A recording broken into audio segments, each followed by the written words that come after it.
दसों की संयुक्त जयंती मनाई जा रही है। इस क्षेत्र में पहली बार पिछड़े वर्ग के लोगों ने शुरू किया है और यहाँ जो बड़ी तादाद में जो आप सभी यहाँ इकट्ठा हुए हैं, इतनी बड़ी जो भीड़ है, मैं आप सभी लोगों का बहुत बहुत स्वागत, वंदन और अभिनंदन करता हूँ इस मौके पर।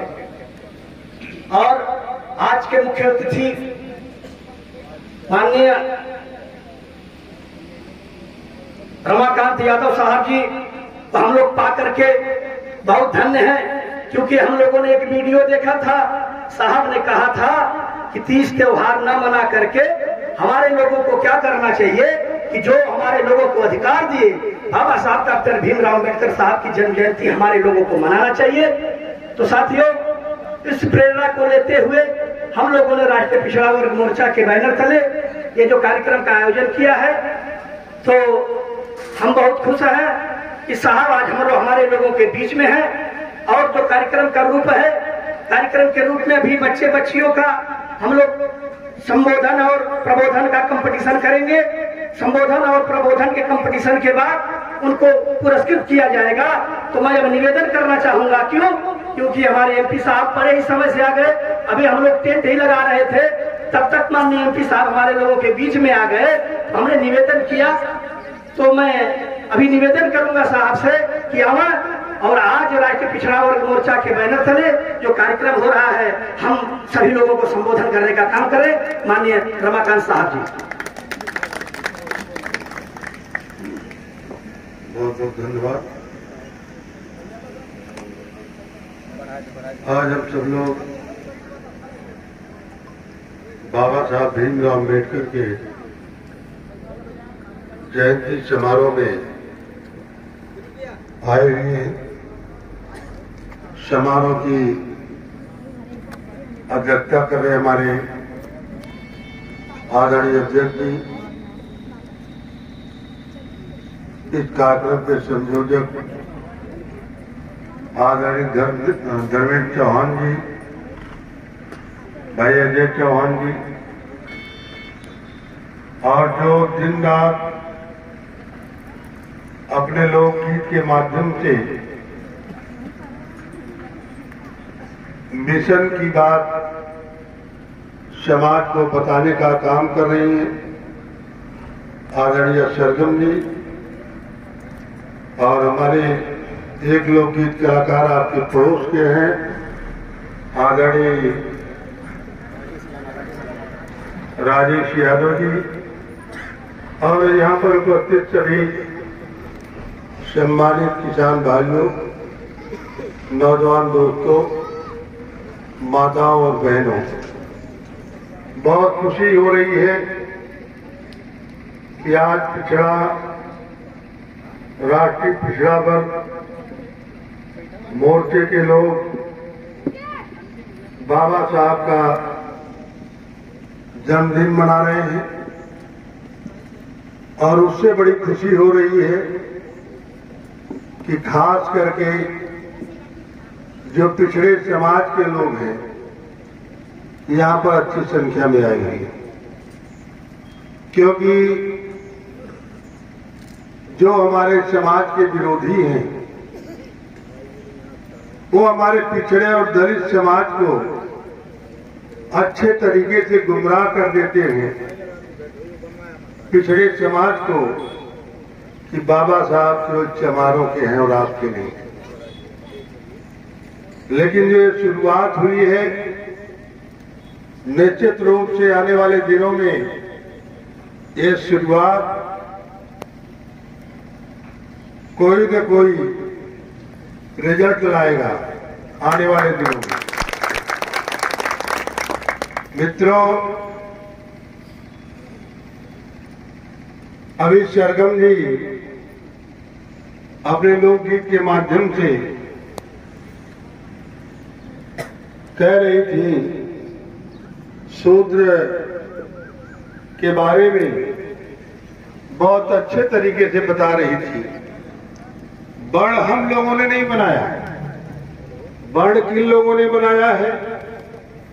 जो लोग आज तक आपको गुमराह करते रहे, आपका शोषण करते रहे, आपकी उपेक्षा करते रहे और आपकी कमाई खाते रहे, वो लोगों ने वर्ण व्यवस्था बनाई। बनाया क्या है? ब्राह्मण, क्षत्रिय, वैश्य, शूद्र, यही बनाया है ना। तो ब्राह्मण तो है नहीं आप लोग, क्षत्रिय भी नहीं है, वैश्य का मतलब बनिया होता है, व्यापारी होता है, वो भी शायद आप लोग नहीं है, कि है? अब बचे कौन लोग? शूद्र। पूरा का पूरा पिछड़ा समाज और दलित समाज, ये कमेरा समाज है, श्रम करने वाला है, ये श्रमजीवी है। और जो लोग आपको गुमराह करते हैं वो लोग परजीवी हैं। परजीवी का मतलब समझते हैं आप लोग? जो दूसरे के ऊपर निर्भर हो। अगर आप श्रम करके नहीं देंगे तो शायद उनको भोजन न मिले, वो परजीवी कहे जाते हैं और हमारे लोग श्रमजीवी कहे जाते हैं। तो शूद्र शब्द जो है 4 अक्षरों से बना है। सा है, ऊ की मात्रा है, दा है, रा है आधा। शूद्र। शा का मतलब जो श्रम करने वाला हो,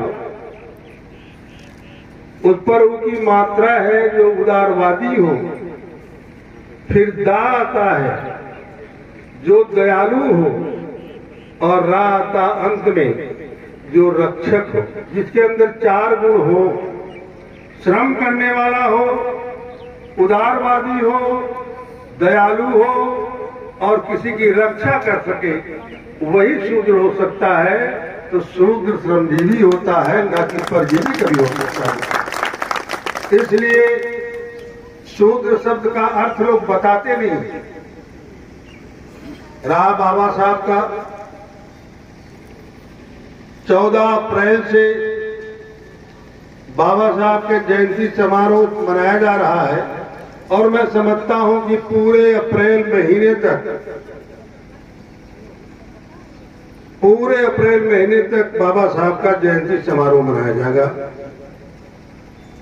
और हम लोग जो यहाँ आए हुए हैं, चमार बिरादरी के लोगों को तो हम प्रणाम करते हैं, नमन करते हैं। उनके अंदर चेतना है, वो जाग चुके हैं, लेकिन जागने की आवश्यकता केवल हमारे पिछड़े समाज के लोगों को। और अगर चमार भाई की नकल आप लोग कर लेंगे, जग जाएंगे, तो बाबा साहब के बताए हुए रास्ते पर चलेंगे, तो निश्चित रूप से एक दिन भारत आपका होगा दूसरे संघर्ष। उन्हें उपेक्षित किया जाता है, लेकिन बाबा साहब इतने प्रखर बुद्धि के थे कि टाट पर बैठकर भी पूरी दुनिया को दिशा देने का काम किया। जितने बाबा साहब भीमराव अम्बेडकर पढ़ रहे थे, उस समय अध्यापक ने सवाल किया था, कौन सी चीज ऐसी है, और उनसे कहा था, अरे भाई अम्बेडकर जी आप रात में नहीं जगते हैं, पढ़ रहे हैं, लिख रहे हैं, हम लोग तो आराम से 10 बजे सो जाते हैं खा पी करके। बाबा साहब भीमराव अम्बेडकर ने जवाब दिया कि मंत्री जी आपके लोग जगे हुए हैं, हमारे लोग नहीं जगे हैं, हमारे लोग अभी सो रहे हैं। इस वजह से हमको दिन रात जागना पड़ रहा अपने लोगों को जगाने के लिए। जिस दिन हमारा समाज जग जाएगा उस दिन हम भी आराम से नींद सोएंगे, आराम से रहेंगे। अभी हमें समाज को जगाने की आवश्यकता है। अभी हमारे साथियों ने तमाम महापुरुषों का नाम लिया, ज्योतिबा फूले का, माता सावित्रीबाई फूले का, रामास्वामी पेरियार का, महाराज साहू का, रविदास जी का, कबीर जी का, तमाम गुरुओं का नाम लिया है जो समाज सुधारक थे। इस देश के अंदर पिछड़े और दलित समाज की बेटियों को, माताओं को पढ़ने का अधिकार नहीं था। लेकिन शुरुआत महात्मा ज्योतिबा फूले, जिन्हें हम लोग राष्ट्रपिता कहते हैं, और माता सावित्री बाई ने किया, सावित्री फूले ने किया है। मित्रों, ये जो हमारे नौजवान पिछड़े वर्ग के और दलित समाज के लोग आज आरक्षण पा रहे हैं, इस देश में महाराज साहू जी राजा थे, पिछड़ी जात के थे। जब उन्होंने देखा कि आरक्षण की आवश्यकता है और उन्होंने जब आरक्षण देना शुरू किया तो उनके मंत्री एक पंडित जी थे, उन्होंने विरोध कर दिया। वो रुक गए, आरक्षण नहीं दिए। लेकिन कुछ दिन बीतने के बाद, एक आध हफ्ते के बाद, महाराज साहू जी ने जो उनके घोड़े रहते थे, जो घोड़ों की सेवा करते थे अस्तबल में, सहीस कहते हैं उसे, उन लोगों से कह दिया कि भाई आज शाम को आप लोग घोड़ों को भोजन मत दीजिएगा। शाम को उनके घोड़े भोजन नहीं कर पाए। उन्होंने कहा कल सुबह भी मत देना। सुबह को भी घोड़ों को न पानी मिला न भोजन मिला। दूसरे दिन बाबा महाराज साहू जी ने जहां घोड़े रहते हैं वहां जाते हैं और मंत्री को भी लिवा के जाते हैं और एक ही जगह पर पूरा चारा रखवा देते हैं, इकट्ठा पूरा चारा रखवा देते हैं। घोड़े 2 दिन के 2 टाइम के भूखे थे और सभी घोड़ों को एक साथ छुड़वा दिया गया। तो जो उसमें मजबूत घोड़े थे वो लोग तो भोजन किए, चारा खाए, लेकिन जो कमजोर घोड़े थे उनको मजबूत घोड़े धकेल करके थुथुर से, हाथ से, पैर से, लात से दूर कर दिए। वो भूखे थे लेकिन दूर जा खड़े हो गए कमजोर होने के नाते। तब उनका मंत्री जो पंडित है उसने कहा कि महाराज ये घोड़े कमजोर है, भूखे रह गए, इनको भोजन नहीं कर पाए, मजबूत घोड़े नहीं खाने दिए। तो कहा मैं क्या कर सकता हूं, भाई नहीं खा पाया तो। तब वो पंडित कहता है महाराज इनको अलग से व्यवस्था दीजिए वरना भूखे मर जाएंगे। तब महाराज साहू जी ने कहा यही तो मैं आरक्षण दे रहा था, तुमने विरोध किया था और आज तुम खुद कह रहे हो, तो चलो अलग से व्यवस्था आरक्षण की दे रहा हूं। वहां से आरक्षण की शुरुआत हुई। तमाम हमारे महापुरुषों ने समाज के लिए लड़ा है, समाज के लिए काम किया है। महात्मा तथा जब भगवान बुद्ध आपके देश में पैदा हुए, यहां तो तमाम लोग पैदा हुए, राम पैदा हुए, कृष्ण पैदा हुए, शंकर पैदा हुए, ब्रह्मा भी हुए, विष्णु भी हुए, तमाम दुर्गा देवी देवता पैदा हुए। मैं सवाल कर लूं आप लोगों से, ये बताओ इसमें से कोई देवता भारत के बाहर गया है क्या? बताओ आप लोग, नहीं गया है ना? अगर कोई गया है इस देश के बाहर, आज भारतीय जनता पार्टी के लोग कह रहे हैं कि भारत विश्वगुरु बनेगा, लेकिन विश्वगुरु तो नहीं बन पाएगा जबकि इस देश में आज के कई सौ साल पहले एक विश्वगुरु पैदा हो चुका है, महात्मा बुद्ध गौतम। भारत से बाहर जाकर के दुनिया के 28 देशों में मानवता का संदेश दिए और आज 28 देश दुनिया में बौद्धिस्ट हैं। भगवान बुद्ध किसी भगवान को नहीं मानते थे, प्रकृति को मानते थे, विज्ञान को मानते थे। आत्मबल, बुद्धि, विवेक, शिक्षा, इसलिए मजबूर होकर के यहां से विषम परिस्थितियों में जाना पड़ा, लेकिन दुनिया में जाकर के मानवता का संदेश दिए और विश्व गुरु कहलाए। आज जो दुनिया के विकसित देश है बौद्धिक देश है। तो हमारे लिए सबसे बड़ा देवता कौन हुआ? भगवान गौतम बुद्ध हुए, बाबा साहब भीमराव अम्बेडकर हुए, जिन्होंने हमें सब कुछ दिया है, जीने का अधिकार दिया है, हर चीज पाने का अधिकार दिया, स्वतंत्रता दी है, सब कुछ दिया है।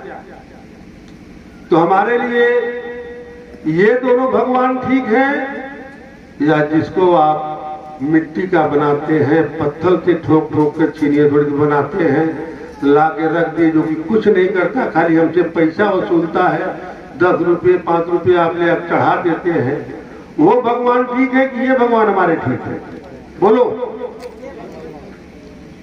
तो अगर ये भगवान हमारे ठीक है तो इनके बताए हुए रास्ते पर आप लोग चलेंगे तो निश्चित रूप से इस देश का भला होगा, समाज का भला होगा, परिवार का भी भला होगा, सब लोग अच्छे जीवन की तरफ जाएंगे, अच्छा जीवन व्यतीत करेंगे, सुखित रहेंगे। इसलिए बहुत कुछ नहीं, कई जगह हम लोगों का प्रोग्राम है, मैं तो 1 बजे आ गया था यहाँ, फिर उन्होंने कहा कि 3 बजे आइए, तो मैं 3:30 बजे आया। बहुत कुछ नहीं कहूँ बाबा साहब के बारे में और महात्मा बुद्ध के बारे में, अगर 38 घंटा 50 घंटा 100 घंटा कहा जाए वो भी कम होगा।